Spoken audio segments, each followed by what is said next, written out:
More importantly, dinosaurs vividly illustrate the fact that life existed long before we did. And most importantly, when presented with a contradiction between the Bible and dinosaurs, I chose dinosaurs. I chose dinosaurs because of the evidence. Because when presented with a choice between theology and empirical evidence, I chose evidence. Dinosaurs were my gateway drug to atheism. And while I was still 6 or 7 years away from reaching the conclusion that God either didn't care about us or didn't exist, the dinosaurs had shared an important secret with me that the Bible can be wrong. Jeffrey Myers. Welcome to the Faith Science Podcast, episode 50. I'm your host, Jerry Swafford, and on this podcast, we explore the integration of science with faith. Today, we're going to look at the simple question: did dinosaurs and humans coexist? Were there humans on the earth at the same time as dinosaurs? Or is that just a lie that's made up by creationists? Here, according to this atheist named Jeffrey Myers, he says that dinosaurs were the gateway drug to atheism for him because it produced this cognitive dissonance between what he believed and was taught about dinosaurs and what the Bible taught about dinosaurs or taught about animals in general. That everything was created in 6 days at the beginning. That would mean that dinosaurs existed at the same time as humans. But if we listen to the science textbooks, they would say that dinosaurs existed tens of millions of years ago. And so they were never around at the same time as humans. Which one is true? And which one holds up with the evidence, as Jeffrey Myers points out? Well, that's what we're going to look at briefly today. So I want to start by telling you where I came up with this idea for the video is actually from a video I saw from the Answers in Genesis Canada people. They have a recent video. It's not even the one that's showing up here on my YouTube feed. It's actually one that came up just I guess probably 7 or 8 days ago. But they also did one 7 months ago. I don't think I've seen this one, but you can see from my YouTube feed, like I got some Columbo on here, NBA on TNT, some kind of sermon here, and then some entrepreneurship stuff. So that's about right in terms of what I watch on YouTube. But a couple of videos here from the Answers in Genesis folks, and so he's in this video, a different one. He's talking about how dinosaurs and humans existed at the same time.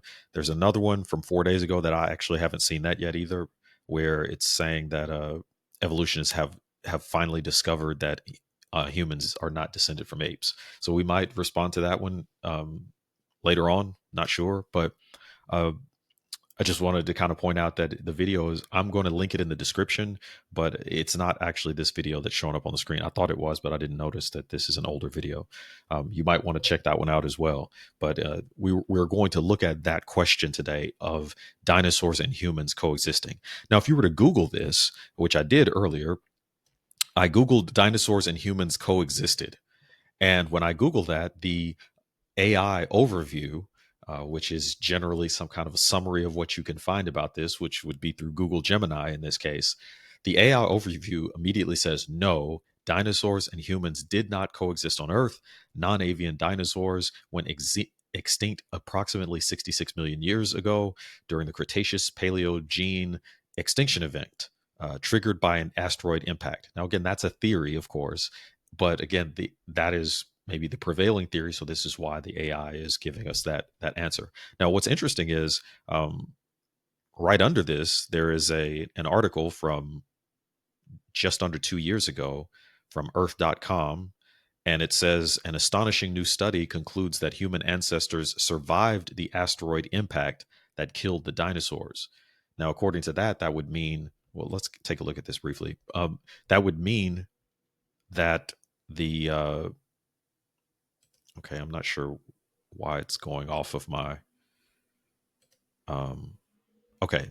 So if humans survived whatever this asteroid impact would have been, this would mean that dinosaurs and humans coexisted. Now, again, the entire 66 million year time frame is false, but if we just ignore that for a second and look at what this research is describing in 2023, Earth.com, as far as I can tell, has nothing to do with like some kind of creationist website. I don't think. If it does, I'm sure someone will let me know. But this is just that's really nasty. I'm not sure why that's on here. I don't want to see that. Um, so there's a study that concludes that human ancestors survived the asteroid impact that killed the dinosaurs. This fact and other new insights into the timeline of animal evolution are rocking the scientific community. So, researchers conducted a thorough analysis of the fossil record. They discovered that placental mammals, a group that includes humans, dogs, and even bats, originated in the Cretaceous period. Now, that would be a problematic for their timelines because generally they say that the dinosaurs were in the Cretaceous period, not any mammals that would include humans for sure. And so, what these researchers are saying is they are finding mammals there along with the dinosaurs, which is not new actually. Um, Most of the time, when they find dinosaurs, there are mammals there in the same strata that they're looking at the dinosaurs. They just don't really talk about it, which again, because that would be problematic for the entire idea or the theory. So the finding of placental mammals and humans and in there with the dinosaurs is a problem. And it says here that this suggests that these mammals shared the planet with dinosaurs for a brief period before the mass extinction event. This finding that throws a curveball into the long-standing debate among researchers. Until now, it was a point of contention whether placental mammals walked alongside dinosaurs or only came into existence after the large reptiles had vanished. Fossils from placental mammals only showed up in rocks less than 66 million years ago. This was the time when an asteroid had a fateful encounter with the Earth. So essentially, what they've done is they've some paleobiologists. I've never heard of that before, but paleobiologists from University of Bristol, University of Freiburg, published this paper. And again, apparently, humans and uh, according to this paleobiological study, they found that there were human ancestors alongside dinosaurs. That's not even really what I was wanting to look at, but it's interesting that that's the first thing that pops up here. So the AI overview here says no, humans and dinosaurs did not coexist. Modern humans emerged roughly 3 million years ago, and Homo sapiens specifically, which is what we would call humans, are 200,000 to 300,000 years old. So that means there's this huge gap of tens of millions of years.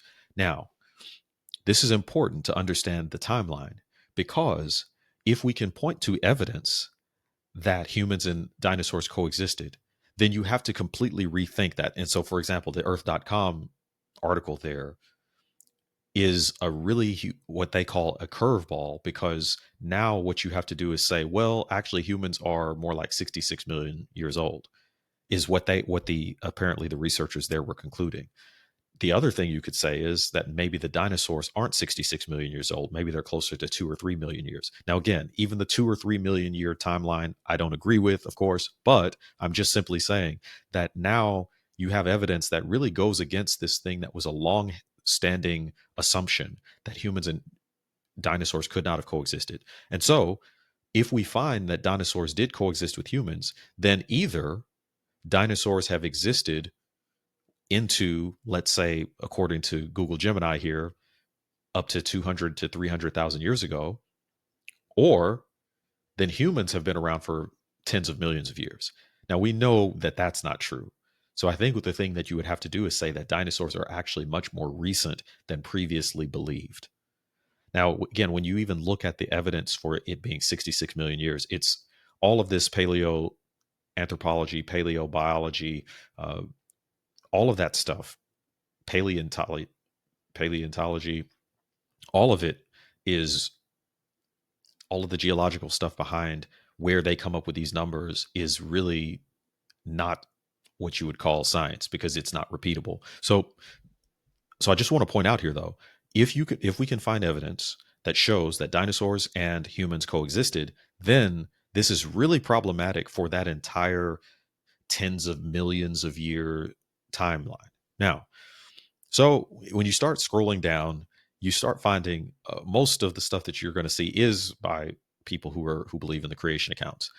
If we look quickly at the Wikipedia article, of course, the people writing this, you can tell who writes the article by the way they begin to describe the idea. So, human dinosaur coexistence, if you're looking at who really authored the article, then you're going to see that it says the historical and ongoing coexistence of humans and avian dinosaurs slash meaning birds is well documented. So again, the idea is that birds came from dinosaurs, and so they are birds are avian dinosaurs, which is a weird thing to say. But the issue is they're saying, okay, so birds exist. So yes, we existed at the same time as these avian dinosaurs. Okay. um that's really funny. But yes, we existed with birds, obviously. But what they are saying here is that the coexistence of humans and non avian dinosaurs, right?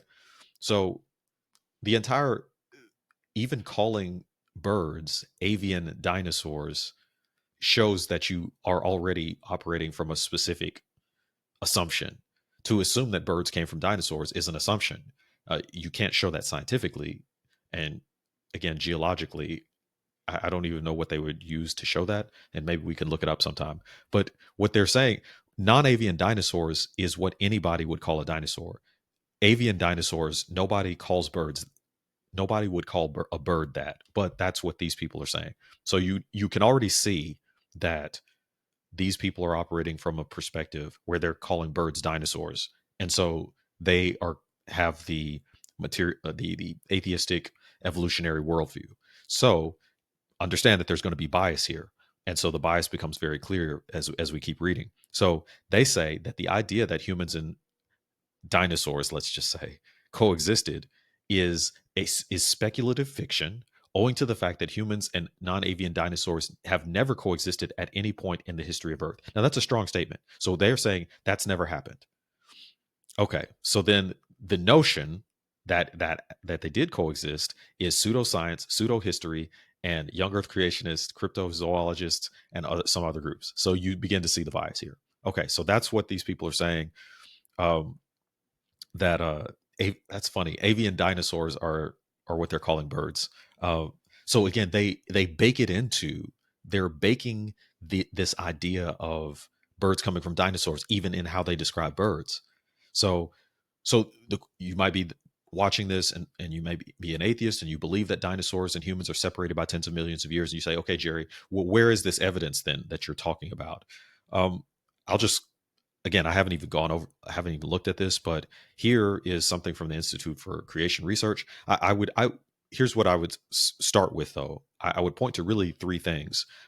Two of them are extra biblical, and so it's things that you could see outside the Bible, and then one of them is actually that you can see description of dinosaurs in the book of Job. And so I want to end with that one today, but I want to start with the first two. The first thing I would point to is that, uh, and they might mention it here.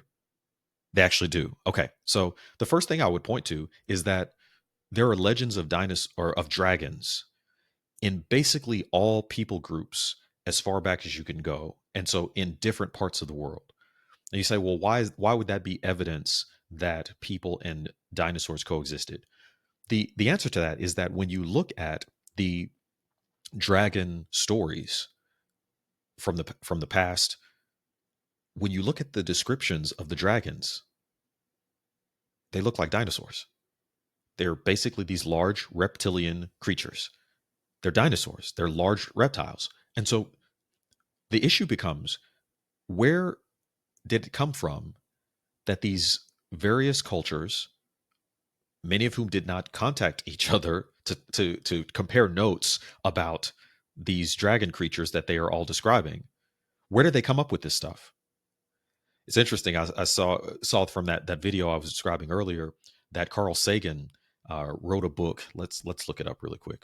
Um, Carl Sagan wrote a book about dragons, Dragons of Eden. Okay, so he wrote this book called Dragons of Eden, and he is it's called the subtitle is Speculations on the Evolution of Human Intelligence. And so he is basically dealing with this idea that dragons are in all of these dragon stories are in all of these different cultures throughout time. And if we let's just go quickly to the Wikipedia article about it. I'm curious to see what they say about it. So their summary here is where he it doesn't really give a summary. So here it is. He's saying here that the title is borrowed from the notion that man's early struggle for survival in the face of predators, and in particular a fear of reptiles, may have led to cultural beliefs and myths about dragons. And apparently that won a Pulitzer Prize too. That's crazy. Okay, so it doesn't really give much about it, but essentially the idea that what he's dealing with is, where did humans come up with these stories? And so he's saying that they just dreamed them.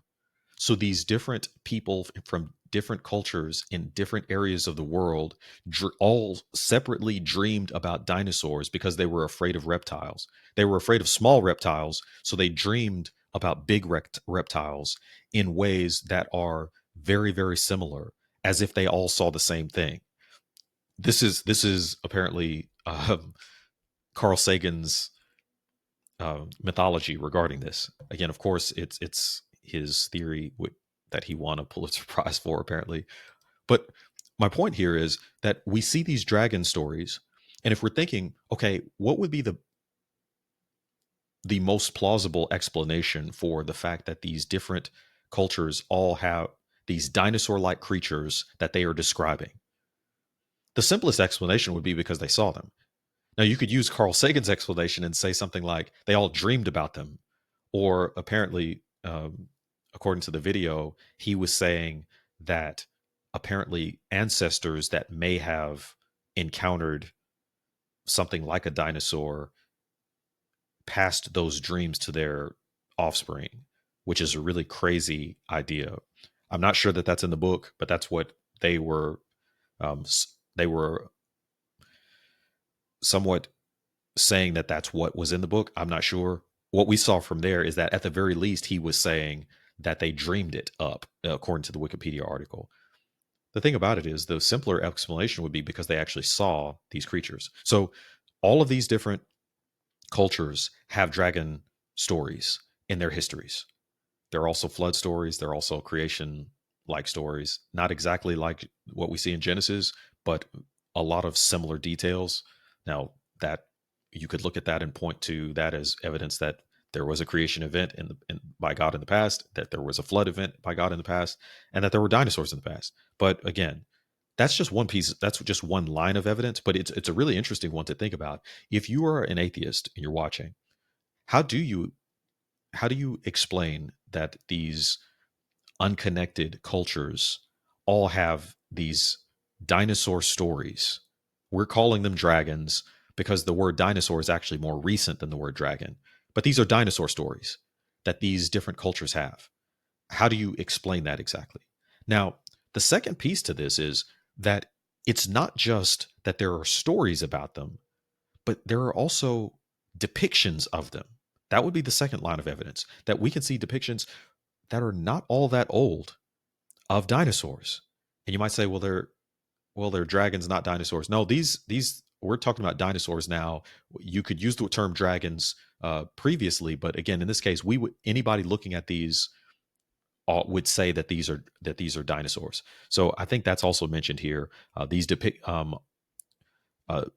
it just mentions the depictions. These depictions match what we know from the fossil evidence of certain dinosaurs.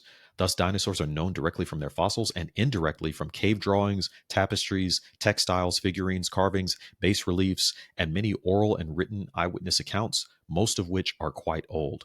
So it also mentions Job here. We're going to go to Job 40 at the very end here. The so so we can kind of put this, we can look at the fact that we can see dragon stories and depictions of dinosaurs from different cultures around the world and say, you can say that they didn't see anything like this and they just all dreamed it up and hallucinated about the same kind of creature separately in different parts of the world. That can be your story, but if we're looking at the evidence, we would say, no, apparently they saw some creature that looked like this. And wait a minute, we see these bones of a creature that looks like this. So it would make sense that they saw dinosaurs. Now, the problem for the atheist is, again, similar to the initial quote that we saw, is that the entire the entire evolutionary long-term timescale is wrapped up in how they teach about dinosaurs. And so if you start showing that dinosaurs are actually much more recent, it destroys the evolutionary narrative. And that becomes problematic. The other thing that's mentioned here, and that we could talk about, is that there are many examples of dinosaur bones that have been found that have soft tissue. Now, if you have a bone that is 66 million plus years old, there's not going to be any soft tissue. So the fact that we are finding dinosaur bones that have, so a femur, so in this case, dinosaur femur soft tissues have been described as still squishy and contain recognizable blood cells. This also confirms the recency of dinosaur fossil deposition. Science continues to demonstrate that dinosaurs did not predate humans and that dinosaur kinds did not go extinct, if they all have, until after the flood, which only occurred thousands of years ago. So there so let's look at those two ideas really quickly, and so and then I'm gonna play around and ask ChatGPT about some of this, and then that's probably all we've got time for today. So let's start with going back and showing, um, let's say dinosaurs soft tissue discovery. Okay, so according to, and let's just go with Google Gemini for right now. According to Google Gemini, yes, dinosaur soft tissue has been found, most notably in Tyrannosaurus rex fossils. In 2005, Mary Schweitzer's team discovered collagen and other soft tissues within a T Rex leg bone. The discovery sparked debate about the preservation of such delicate material over millions of years. Subsequent research has explored the potential role of iron in stabilizing and preserving these soft tissues. So this is the one that most people point to. This idea that dinosaur bones are 75 million years old or 66 million years old, but then you find soft tissue. So what they attempt to do is try to say, well, let's try to figure out how soft tissue could be around for 75 million years, rather than saying, soft tissue doesn't last for 75 million years. Maybe our assumptions were wrong. This is the problem with all of this, that instead of questioning the assumptions that you're using about the time or about the age, you immediately start trying to think about something that's completely unbelievable, which is that soft tissue is going to be around for 75 million years and stay soft. Right? The idea of that is ridiculous. So this is not the only one. This debate that rises causes, again, people who are believers to say, well, do you want to maybe rethink your assumptions that you were making about this? And their answer apparently is no. We're just going to figure out how, maybe because iron was in the dinosaur's body, then that's how the soft tissues remain for that period of time. So this is one. This is the second idea we were talking about. The first idea was the existence of dragon mythologies or dragon stories. So I'm not saying that everything somebody says about a dragon is going to be true per se, but what we can say is that you keep seeing these stories everywhere. So again, there are flood stories. I'm not going to say that everything about someone's flood story is true, but there is a fundamental piece to it, which is that there's some global flood that occurred, and that part is the part we can look at. And the fundamental part to this is that there would be dinosaurs and humans coexisting. So let's look at the first thing, which is the idea that you have dinosaurs, dinosaur depictions, um, let's say, on caves, and I think there was like a tombstone.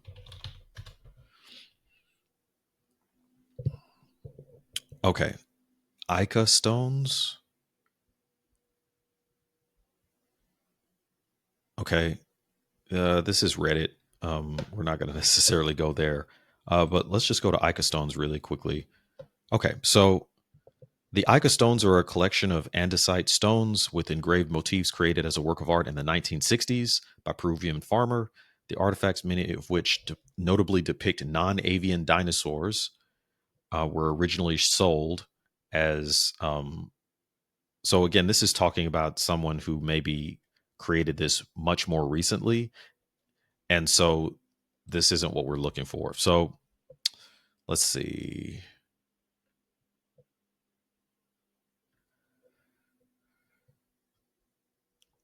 There's a cave painting here. That is found of a 260 million year old dinosaur, apparently, in South Africa. And it's called the horned serpent. And they are saying that this is an animal that would have gone extinct, but the the idea that these people would have been able to create some depiction of this dinosaur is notable to them because presumably dinosaurs didn't. Uh, okay, so this is interesting. So what they say here is consequently, it would appear that the existence of this long extinct animal was first discovered and recognized by the indigenous population rather than by scientists and academics. Archaeologists now think the San would have integrated fossils into their belief systems. So let me explain to you what they're essentially saying here. They're saying that these indigenous people found bones of this dinosaur and then created a depiction of it very similar to what we do today these where they get people to create depictions based on a few bones that they find in an archaeological dig. So they'll find a few bones and then they'll kind of describe to the artist what they want it to mean or what they think it might have looked like, and then the artist will create a depiction. They are saying that these indigenous people, rather than saying that maybe the indigenous people saw this horned serpent creature, what they're going to say is that the indigenous people actually what they did was that they went and found the bones and then they did like we're doing today and they created a depiction of what they thought the bones would have represented. This is what we're saying here. This is where people are taking the evidence and then saying, well, it cannot mean that they saw it, that they were drawing something that they saw. It must mean that they are drawing something based on them finding these bones and they're making it up, which again is what people do today as well. So that's a really that's a really funny one where they are saying that indigenous people basically were doing artistic renditions of dinosaurs based on them finding a few bones, and they found it first. They had their scientists, these indigenous scientists. Not to say that the indigenous people couldn't have had scientists, but notice what's being done here.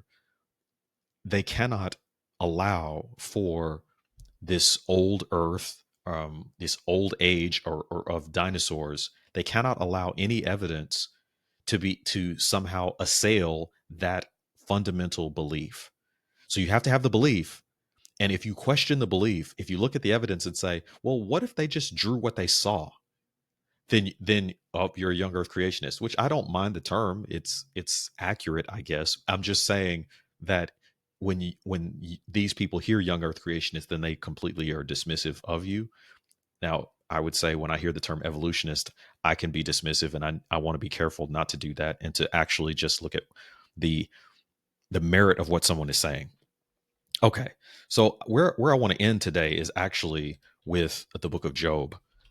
So let's go to Bible Gateway really quick and take a look at the book of Job. Okay, so in the book of Job, the scripture talks about how Job was, let's see, turned off my camera, it looks like. I'm not sure if it's going to let me take a look at the book of Job. Okay, there it is. All right, so let's go to New King James. All right. And so when we're looking at the book of Job, we are Okay, my camera's off again. All right, so we're looking for this description. I kind of teased earlier that there is a description of dinosaurs in the book of Job. And so Job would have been written at least 4,000 years ago. So it, there's some evidence that there were people interacting with dinosaurs even much later than that, and we could maybe spend some more time doing that at another time. But in this case, I just want to show you this description of this thing called the behemoth.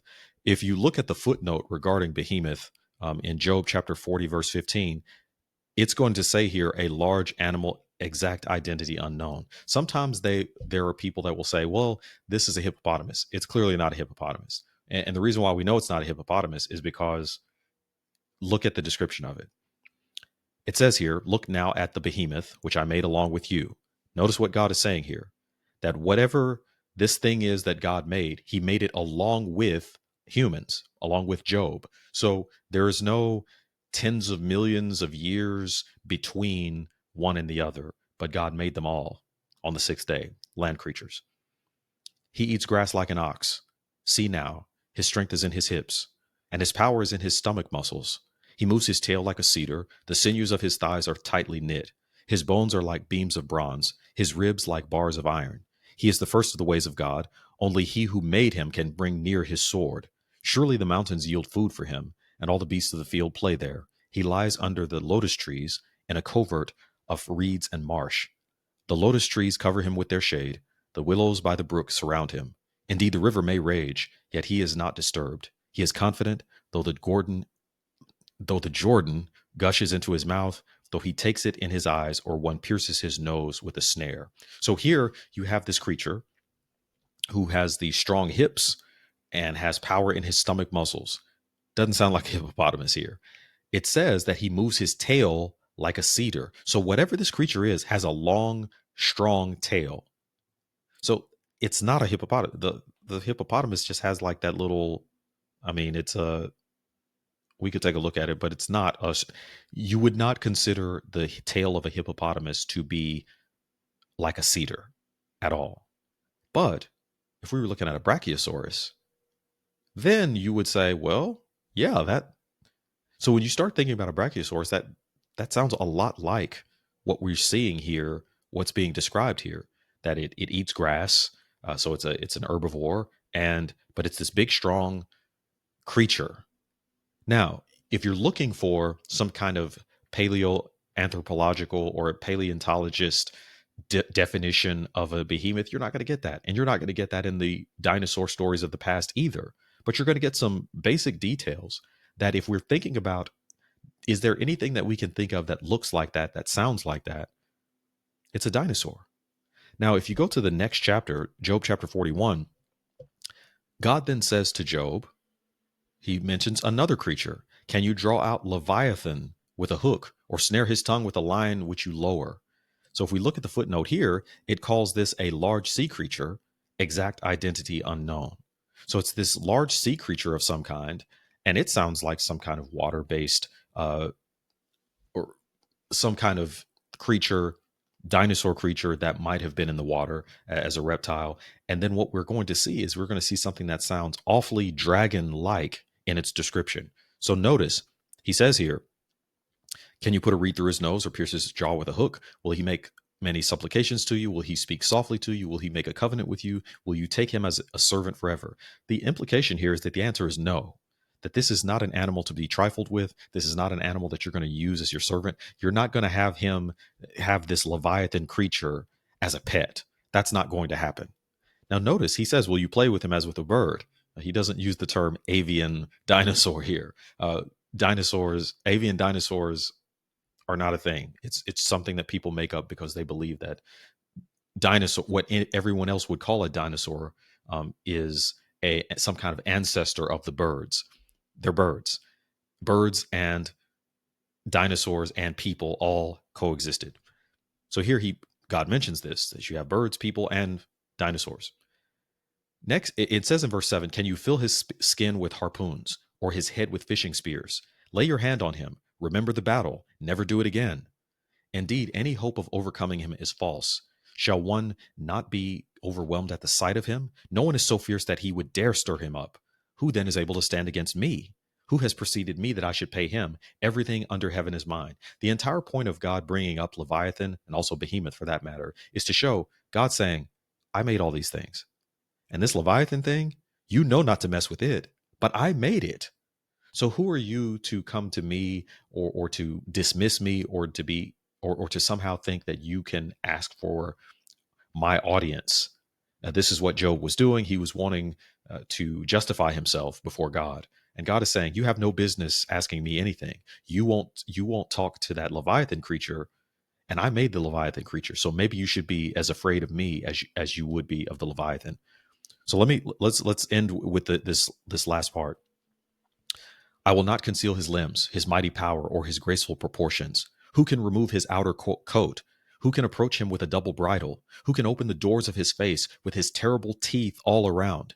His rows of scales are his pride, shut up tightly as with a seal. One is so near another that no air can come between them. They are joined one to another. They stick together and cannot be parted. His sneezings flash forth light, and his eyes are like the eyelids of the morning. Out of his mouth go burning lights. Sparks of fire shoot out. Smoke goes out of his nostrils as from a boiling pot, and burning rushes. His breath kindles coals, and a flame goes out of his mouth. Strength dwells in his neck, and sorrow dances before him. If you look at that final description, there's more of it that comes after this, where he describes more about this Leviathan creature. But it sounds a lot like what the descriptions of dragons are of the past. That there is some kind of fire-breathing aspect to these large reptilian creatures. And we might say, well, that just sounds mythical. It does sound mythical, but there are a lot of animals that currently exist that if you didn't know what it was, and you'd never seen one before, and someone described it to you, you'd say it was mythical. And so this dinosaur, this dragon-like, dinosaur-like creature, is being described in ways that other cultures in other areas of the world have also described these large reptilian creatures. Now, what you can do with that evidence is you can say, well, no, there was, those aren't the dinosaurs. This is something that everybody is dreaming up, is what Carl Sagan would say. You can that can be your idea here. But it's not the simplest explanation. It's not the most straightforward explanation. The most straightforward explanation is that this description of these animals is a description of animals that then existed. But the problem is that these are descriptions of dinosaurs. And if these are descriptions of dinosaurs, then you have to rethink everything you thought you knew about how long ago dinosaurs lived, because we don't see dinosaurs today. I'm going to end with this. I've called evolution the god of the gaps. And this is another one of those places where evolution is the god of the gaps. What often happens is that there's a gap.